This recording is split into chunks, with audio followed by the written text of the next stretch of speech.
Hi friend, कैसे हो आप लोग।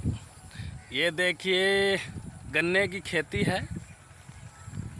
आप लोग देख सकते हो गांव की क्या माहौल है। चारों तरफ खेती खेत है, हरा भरा है क्योंकि बारिश हुआ है तो हरा भरा मौसम है। और सुबह सुबह का टाइम है, हम लोग टहलने घूमने आए हुए हैं, खेतों में टहल रहे हैं। तो आप लोग देख सकते हैं ये गन्ना है, अभी गन्ना तैयार हो रहा है। देखिए कितना हरा भरा गन्ना हो गया है। तो आप लोग देख सकते हैं चारों तरफ गन्ने की खेती हुई है।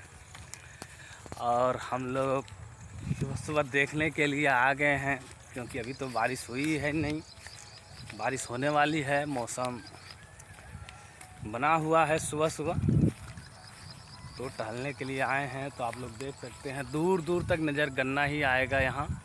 देखिए जहाँ पर आप देखेंगे उधर गन्ना नज़र आ रहा है। इधर बहुत बड़ा ताल है, पोखरा है, वहाँ भी गन्ने की खेती है। इधर भी देख सकते हैं आप लोग, बहुत दूर दूर तक गन्ना दिखाई दे रहा है। और इधर बहुत हरियाली है गन्ने में। मैं सोचा छोटा सा ब्लॉग बना के आप लोगों को दिखा दूं। तो आप लोग हमारे ब्लॉग में रहिए और कमेंट करके ज़रूर बताइएगा कैसा लगा गन्ने की खेती।